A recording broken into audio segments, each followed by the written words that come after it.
Good evening friends, Manoj Kumar आपका स्वागत करता हूं सार्थक कोचिंग एकेडमी के यूट्यूब चैनल पर। दोस्तों, हमारा टॉपिक परमुटेशन एंड कॉम्बिनेशन चला हुआ है। आज हम लास्ट वीडियो बनाने जा रहे हैं, अपलोड कर रहे हैं कॉम्बिनेशन पर। इस वीडियो में दोस्तों हम लोग कॉम्बिनेशन पर बेस्ड टॉप मोस्ट क्वेश्चन करने वाले हैं, जो आपको किसी भी लेवल के लिए बहुत ज़रूरी हैं और किसी भी एग्जाम में अक्सर पूछे जाते हैं। तो सबसे पहला क्वेश्चन दोस्तों स्टार्ट करते हैं हम लोग। चलिए, फर्स्ट क्वेश्चन है दोस्तों जो है हमारा 18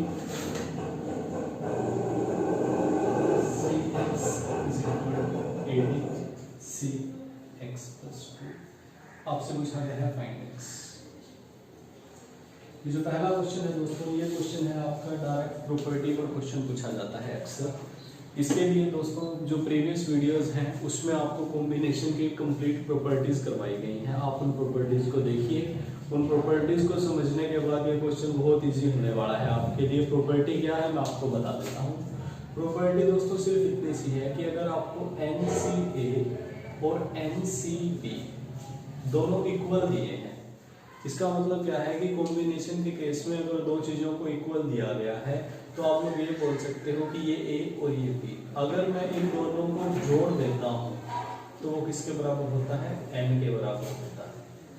तो ये प्रॉपर्टी हम डायरेक्ट यूज करने वाले हैं। आप देखिए दोनों में n की वैल्यू क्या है? 18। n इज इक्वल टू 18 हो गया। ये हमारा a का काम करेगा और ये हमारा b का काम करेगा। हमें पता है कि a प्लस b बराबर किसके? n के। इसका मतलब क्या है दोस्तों कि x में अगर मैं x प्लस 2 ऐड कर दूं, इन दोनों को अगर ऐड कर दिया जाए तो वो किसके इक्वल हो जाएगा? 18 के। तो आप इसे कैलकुलेट कर लेंगे। x plus x 2x is equal plus 2 is equal to 18। आप 2x की वैल्यू कैलकुलेट कर लेंगे दोस्तों, 16 आ जाएगा। x की वैल्यू कितनी आ जाएगी? 8 आ जाएगी। इसका मतलब क्या है? x की वैल्यू 8 के लिए ये दोनों क्या होने वाले हैं? इक्वल होने वाले हैं। ये प्रॉपर्टी दोस्तों आपको पता होनी जरूरी है। और यहाँ पे क्या होगा, ये जितने भी प्रॉपर्टीज हैं आपके पास, आपको इन सारी प्रॉपर्टीज को पढ़ना है ताकि आप ऐसे क्वेश्चंस को बहुत इजीली सॉल्व कर पाए। तो चलते हैं दोस्तों नेक्स्ट क्वेश्चन की तरफ। यह है दोस्तों हमारा सेकंड क्वेश्चन।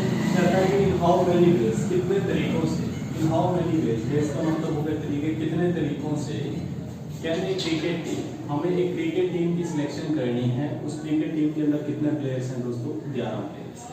इसका मतलब क्या है कि हमें 11 प्लेयर्स को सिलेक्ट करना है, बी चूजन, सिलेक्ट करना है out of A batch of 15 player. इसका मतलब क्या है दोस्तों कि टोटल प्लेयर्स हमारे पास कितने हैं? 15 हैं। आप यहाँ से कैलकुलेट कर सकते हो कि n की वैल्यू यहाँ पे क्या हो गई? 15 हो गई। और जो r हो गया, कितने सिलेक्ट करने हैं दोस्तों? 11 सिलेक्ट करने हैं। तो सबसे पहले तो आप एक सिंपल सी बात समझो कि अगर 15 में से 11 सिलेक्ट करने हैं, अगर 15 में से 11 सिलेक्ट करने हो तो जो सिलेक्शन का वे रहता है वो क्या रहता है दोस्तों? NCR। NCR का मतलब क्या हो जाएगा? 15 से 11। आप 15 से 11 का यूज करके सिलेक्ट कर सकते हो।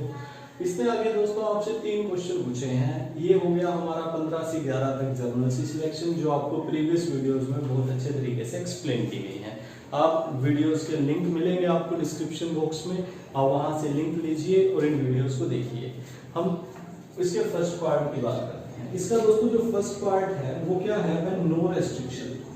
नो रेस्ट्रिक्शन, इस रेस्ट्रिक्शन का मतलब क्या है कि कोई भी एक प्रॉपर कंडीशन नहीं है। सिर्फ इतनी सी बात बोलिए कि आप किन्हीं भी प्लेयर्स को सिलेक्ट करो, कोई प्रॉब्लम नहीं है।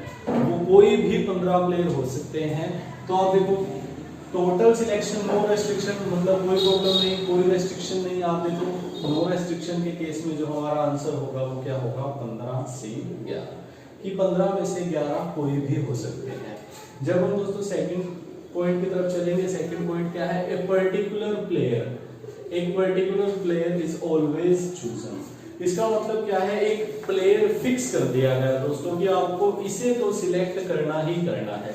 सपोज कीजिए आपके पास 15 प्लेयर हैं, 1 2 3 4 5 6 7 8 9 10 11 12 13 14 15, ये हो गए दोस्तों 15 प्लेयर।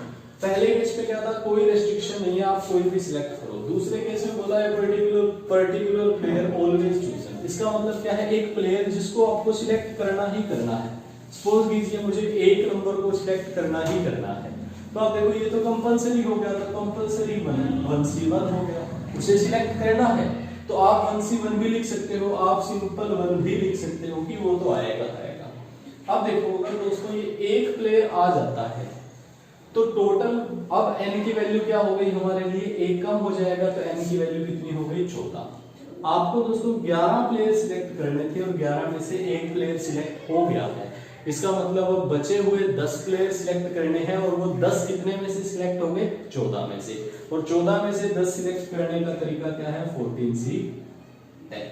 तो ये होगा दोस्तों हमारे 10 प्लेयर सिलेक्ट करने का तरीका out of 14 when 1 player is compulsory. Solve कर लेंगे इसे दोस्तों तो आप प्रॉपर आंसर बता पाओगे। हम बात करते हैं तीसरे पार्ट की। तीसरे पार्ट में क्या क्वेश्चन है दोस्तों, when a particular player is not, मतलब क्या है, a particular player is never chosen. Suppose कीजिए दोस्तों आपके पास 1 से 15 तक प्लेयर हैं, 15 प्लेयर्स हैं आपके पास, और किसी एक प्लेयर को चोट लग जाती है, वो प्लेयर आपका नहीं खेल पाएगा। अब आपको टीम तो 11 की ही तैयार करनी है, मतलब आपको सिलेक्ट तो 11 ही करने हैं, लेकिन जो हमारे पास 15 थे उन 15 में से एक प्लेयर को चोट लगी है, वो नहीं खेल पा रहा, तो आपको वो 11 कितने में से सिलेक्ट करने होंगे दोस्तों, आउट ऑफ 40। तो when a particular player is never chosen में जो आपका आंसर रहेगा, आप समझ चुके हो दोस्तों क्या कंसेप्ट यूज किया जा रहा है, तो जो आंसर होगा वो क्या होगा, 14C11। तो ये है दोस्तों जर्नल सिलेक्शन, और selection is very very important. आपको कोई भी क्वेश्चन सोल्व करना है, ये जितने भी क्वेश्चन आपको करवाए जा रहे हैं दोस्तों, इनको प्रॉपर तरीके से बताया जा रहा है, और ये जो कंसेप्ट यूज किए जा रहे हैं दोस्तों प्रीवियस वीडियोस में प्रॉपर तरीके से समझाए गए हैं। आप उन वीडियोस को देखिए। हम चलते हैं दोस्तों हमारे नेक्स्ट क्वेश्चन की तरफ।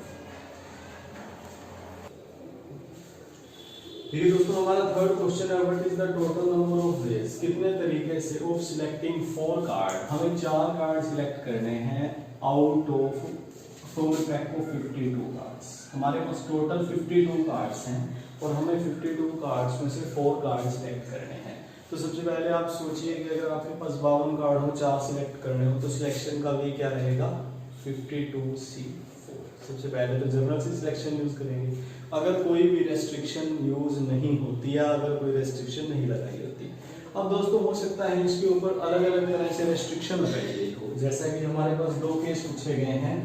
अब बात करेंगे इनके से 4 कार्ड्स ऑफ सेम सूट। इसका मतलब क्या है कि जो चारों कार्ड हैं वो सेम सूट के होने चाहिए। इससे पहले दोस्तों सूट का मतलब क्या है, 52 कार्ड कौन कौन से होते हैं, ये चीज आपको पता होनी चाहिए। आप समझिए इस चीज को कि कार्ड टोटल होते हैं 52, और 52 कार्ड जो होते हैं दोस्तों वो 2 कलर्स में डिवाइड होते हैं, red colour and black colour. Red और ब्लैक कलर में ये ब्लैक भी 26 कार्ड्स हैं और रेड भी 26 कार्ड्स। रेड कलर भी आगे 2 पार्ट में डिवाइड होता है, एक होता है दोस्तों डायमंड और एक होता है हार्ट। ये भी दोस्तों 13 में डिवाइड हो गया, और इस हार्ट को और इस डायमंड को ही सूट बोला गया है। मतलब एक सूट डायमंड हो गया, एक सूट हार्ट हो गया। ब्लैक भी 2, एक होता है दोस्तों क्लब और एक होता है स्पेड। ये भी दोस्तों 13 है आपके पास। अब उसने क्या बोला दोस्तों कि 4 कार्ड्स ऑफ सेम सूट। इसका मतलब क्या है कि आपने 4 कार्ड सिलेक्ट किए, क्या होना चाहिए, या तो वो चारों किसके होने चाहिए, डायमंड के, या फिर वो चारों होने चाहिए हार्ट के, या फिर क्लब के, या फिर स्पेड के। ऐसा नहीं होना चाहिए कि एक डायमंड एक हार्ट 2 क्लब, ऐसा नहीं होगा। मतलब क्या है, जो भी एक सूट आया उसी के चारों कार्ड होने चाहिए। अब देखिए दोस्तों इस पहले केस में आपको क्या करना पड़ेगा, इसके सब केसेस बनाने पड़ेंगे। तो हम स्टार्ट करते हैं दोस्तों 4 card of same suit. Suppose कीजिए कि वो 4 के 4 कार्ड आ जाते हैं दोस्तों। सपोज कीजिए स्पेड के 4 कार्ड आ जाते हैं, स्पेड के आ जाते हैं। अब देखिए स्पेड के टोटल कार्ड कितने हैं आपके पास, 13। तो 13 में से कितने सिलेक्ट होंगे, 4 सिलेक्ट होंगे। तो स्पेड के सिलेक्ट होंगे दोस्तों 13C4। इसी तरह दोस्तों अगर वो क्लब का होता, सपोज कीजिए वो स्पेड ना होता क्लब होता, तो भी क्या तरीका था, 13C4। अगर दोस्तों वो डायमंड होता तो भी क्या था, 13C4। अगर वो दोस्तों हार्ट था, हार्ट कितना था, 13C4। ये चीज आप समझ सकते हो कि चाहे आप कोई सा भी सूट सिलेक्ट कर लेते, हर केस में कितना बनता, 13C4। अब आपको समझना है दोस्तों क्वेश्चन का मीनिंग, इन चारों सब केसेस का करना क्या है। अब देखिए उसने क्या बोला, चारों कार्ड सेम सूट के होने चाहिए। मैंने बोला स्पेड के होंगे या फिर क्लब के होंगे या फिर डायमंड का या फिर हार्ट का। या दोस्तों बताया था स्टार्टिंग की वीडियो में कि जब आपको या की सेंस सामने आए, या की सेंस नजर आ जाए, तो या की सेंस में क्या कर देते हैं दोस्तों, प्लस कर देते हैं। इसका मतलब क्या है, आप इन चारों केस को प्लस कर देंगे तो जाके आपके पास जो कंडीशन है वो प्रॉपर सोल्व हो जाएगी। मतलब उसने बोला चारों कार्ड सेम सूट के होने चाहिए। अब देखिए 13C4 स्पेड के चांस, स्पेड से तरीके, क्लब के तरीके, डायमंड के तरीके, हार्ट के तरीके, सबके तरीके आप लोग कैलकुलेट कर सकते हो। अब ऐसा तो होगा ही नहीं दोस्तों भी सबसे चार कैलकुलेट किए, सबसे एक ही, मतलब क्या है, सेम सूट होना चाहिए। तो या तो वो स्पेड होगा या क्लब होगा या डायमंड या हार्ट। तो बार बार या की सेंस आ रही है, और जहां पे या की सेंस आती है दोस्तों वहां पे क्या कर देना है, प्लस कर देना है। तो आप इसे सिंपलीफाई कर सकते हैं दोस्तों, आप इसे ऐसे भी लिख सकते हैं 13C4, ये 4 टाइम्स है, इसे आप मल्टीप्लाई कर दीजिए 4 से। इसे सिंपलीफाई करने के बाद आप प्रॉपर आंसर निकाल पाएंगे। बात करेंगे दोस्तों इसके सेकंड पार्ट की। कहता है कि 4 card belong to different suits. इसका मतलब क्या है, चारों कार्ड अलग अलग सूट के होने चाहिए। अब देखिए दोस्तों, आपने सपोज कीजिए पहला पत्ता निकाल लिया, मैंने एक पत्ता निकाला और वो पत्ता सपोज कीजिए स्पेड से आ जाता है, तो स्पेड से एक पत्ता निकालने का मतलब क्या है, 13C1। फिर दूसरा पत्ता स्पेड से नहीं होगा क्योंकि उसने क्या बोला, 4 card belongs to different suit. इसका मतलब क्या है कि वो हर एक पत्ता अलग अलग सूट से होना चाहिए। पहला पत्ता स्पेड से आ चुका है, आप क्लब से कैलकुलेट करोगे, क्लब से 13C1, आप डायमंड से कैलकुलेट करोगे 13C1, आप हार्ट से कैलकुलेट करोगे 13C1। इसका मतलब क्या है, सारे डिफरेंट होंगे। अब देखिए दोस्तों, हो सकता है, अब कंडीशन को देखो, 4 card belong to different suit, एक कार्ड किसका होगा, स्पेड का, और दूसरा किसका होगा, क्लब का, तीसरा किसका होगा, डायमंड का, चौथा किसका होगा, हार्ट का। यहां पे या की सेंस नजर नहीं आई, ये कंपल्शन है, होगा ही होगा। तो इसका मतलब क्या करना है, इनका प्रोडक्ट कर देना है। तो इसे मल्टीप्लाई कर देंगे दोस्तों, आप इसे सिंपलीफाई कर लेंगे तो आपको आपका आंसर मिल जाएगा 13C1 13C1 13C1 13C1। इसे कैलकुलेट करने के बाद ये कंडीशंस आपकी सेटिस्फाई हो जाएगी, तो जो रिजल्ट आपसे पूछा गया है दोस्तों आप उसे इजीली कैलकुलेट कर पाओगे। ये था दोस्तों हमारा तीसरा क्वेश्चन, तीसरा टाइप जो हमें कॉम्बिनेशन में सीखना ही सीखना है। इसके लिए दोस्तों ये कंप्लीट प्रोसीजर बताया गया, यहाँ पे एंड और का केस था, ये केस आपको सेकंड वीडियो में बताए गए हैं, आप उन वीडियोस को देखिए। बात करते हैं दोस्तों हमारे नेक्स्ट क्वेश्चन। ये हो गया दोस्तों हमारा फोर्थ क्वेश्चन। देखिए, how many codes can be drawn through 21 points on a circle. Question देखिए दोस्तों बिल्कुल सिंपल है, इस टाइप का क्वेश्चन आपको बहुत बार देखने को मिलेगा, लेकिन क्वेश्चन कहता क्या है, क्वेश्चन है क्या, इस बात को समझिए। सर्कल का मतलब है दोस्तों वृत्त। कहता है कि एक वृत्त है हमारे पास, एक वृत्त हो गया हमारे पास, इस वृत्त के ऊपर कितने पॉइंट्स हैं, 21 पॉइंट हैं दोस्तों, 21 पॉइंट बनाए गए इसके ऊपर। तो कहता है कि इस वृत्त में कितनी कोड बनाई जा सकती हैं। कोड का मतलब होता है जीवा, ठीक है। इस वृत्त में कितनी जीवाएं बनाई जा सकती हैं। अब देखिए दोस्तों, सबसे पहले तो आपको जीवा का पता होना चाहिए, तभी क्वेश्चन सिंपलीफाई होगा।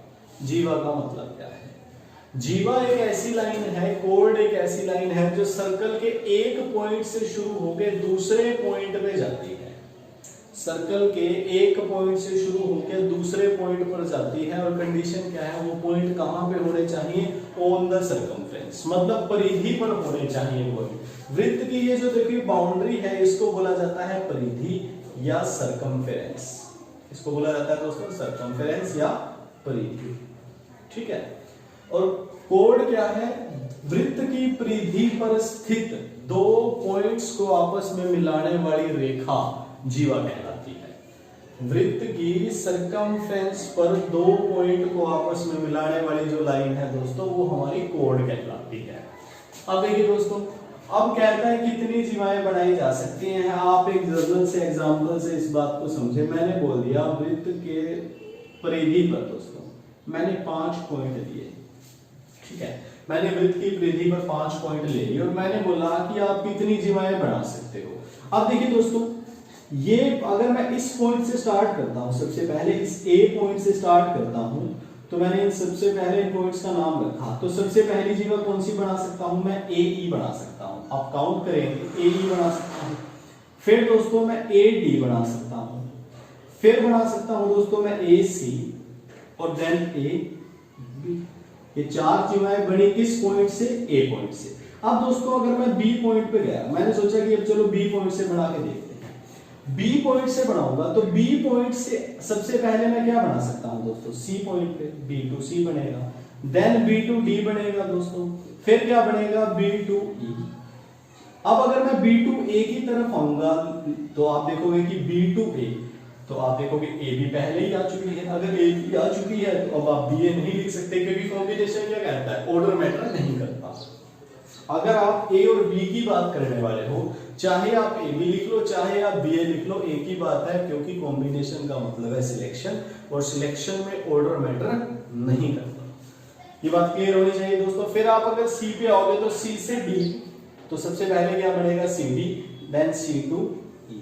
आप देखोगे अगर आप सी से ए की तरफ जा रहे हो तो AC आ चुका है, अगर आप सी से बी की तरफ जाओगे तो आप बी देखोगे BC आ चुका है, सी भी कवर हो गया। फिर आप जब डी पे आओगे तो D2E बनाओगे दोस्तों, आप D2E बनाओगे, D2A बन चुका है, AD है आपके पास, D2B बन चुका है, D2C बन चुका है। और जब आप दोस्तों E पे आओगे, E से तो हर एक पॉइंट पहले ही कनेक्ट है, तो इसका मतलब और कोड नहीं बनेंगे। तो टोटल कितनी कोड बनेंगे दोस्तों, सबसे पहले 4, फिर 3, 2 और 1, 4 3 7 दोनों और 1 10। इसका मतलब टोटल कोड कितनी बनने वाली है, 10 बनने वाली है। ये तो देखो हमने दोस्तों बना के देख लिया। अब अगर 21 पॉइंट्स आ जाएं तो देखिए आप इतनी बात समझो कि ये जो जीवा बनती है कितने पॉइंटों को मिलाने में बनती है, 2 पॉइंटों के। इसका मतलब क्या है, हमें 2 पॉइंट सिलेक्ट करने होंगे। टोटल पॉइंट कितने गिवन है, 21। तो आप इसे सिंपलीफाई कर लेंगे, 21 में से 2 पॉइंट सिलेक्ट करो, आपकी जीवा बन जाएगी। 21C2 को सोल्व करेंगे, NCR is equal to n factorial by r factorial और into n minus r factorial. ये हो जाएगा दोस्तों 21 फैक्टोरियल, r की वैल्यू 2 हो गई। 21 फैक्टोरियल का मतलब 21 गुणा 20 गुणा 19 फैक्टोरियल। ये हो जाएगा 2 फैक्टोरियल, 2 गुणा 1 और गुणा में 21 माइनस 2 हो जाएगा 19 फैक्टोरियल। ये इससे कट जाएगा, 2 10 हो जाएगा, 21 गुणा 10 कितना, 210। इसका मतलब ऐसी कितनी जीवाएं बना सकते हो आप, 210 जीवाएं बना सकते हो अगर 21 पॉइंट हो वृत्त के परिधि। ये हो गए दोस्तों हमारा सिलेक्शन का इजीएस्ट वे। अब इसी जैसा ये क्वेश्चन और आता है दोस्तों, बहुत फेमस क्वेश्चन है कि एक पार्टी के अंदर, सपोज कीजिए एक पार्टी के अंदर 15 पर्सन है, 15 लोग हैं दोस्तों, और क्या हुआ, 15 लोगों ने आपस में हैंडशेक किया। 15 लोगों ने आपस में हैंडशेक किया, तो आपसे पूछा जाएगा उस पार्टी के अंदर टोटल कितनी बार हैंडशेक हुआ। तो आप देखिए दोस्तों, सबसे पहले टोटल बंदे कितने हैं, 15 बंदे हैं, ठीक है, 15 बंदे हैं। हैंडशेक एक बार में 2 ही पर्सन कर सकते हैं। अगर मैं 1 बाय 1 हैंडशेक करना शुरू करूं तो 2 पर्सन एक बार में हैंडशेक कर सकते हैं। अब सपोज कीजिए 15 पर्सन में मैंने नाम लिख दिया कि चलो A B C है। अगर A B से हैंडशेक करे, A C से हैंडशेक करे, जब B की बारी आएगी B A से तो करेगा नहीं, क्योंकि वो हो चुका है सेम केस। तो यहाँ पर भी आप देखो टोटल पर्सन कितने, 15 C, और हैंडशेक के लिए 2 पर्सन चाहिए, तो आप सोल्व कर सकते हो 15 C 2। तो आप बता दोगे कि टोटल टाइम्स कितनी बार हैंडशेक होगा। तो ये था दोस्तों हमारा कॉम्बिनेशन। और इस टॉपिक की दोस्तों आपके पास 5 वीडियोस हैं, सभी वीडियोस के लिंक आपको डिस्क्रिप्शन में मिलेंगे। और दोस्तों वेरी वेरी इंपॉर्टेंट टॉपिक है ये आपका, इन वीडियोस को देखिए, अपने डाउट्स क्लियर कीजिए। इनसे दोस्तों एग्जाम में काफी बार क्वेश्चन आता है और काफी सारी चीजों का, देखिए दोस्तों ये टॉपिक ऐसा है, इसको अगर सीखने के बाद हम इसका यूज काफी सारी जगह कर सकते हैं। आप इन वीडियोस को देखिए, हमारे चैनल को सब्सक्राइब कीजिए, शेयर कीजिए, लाइक कीजिए, and thank you so much.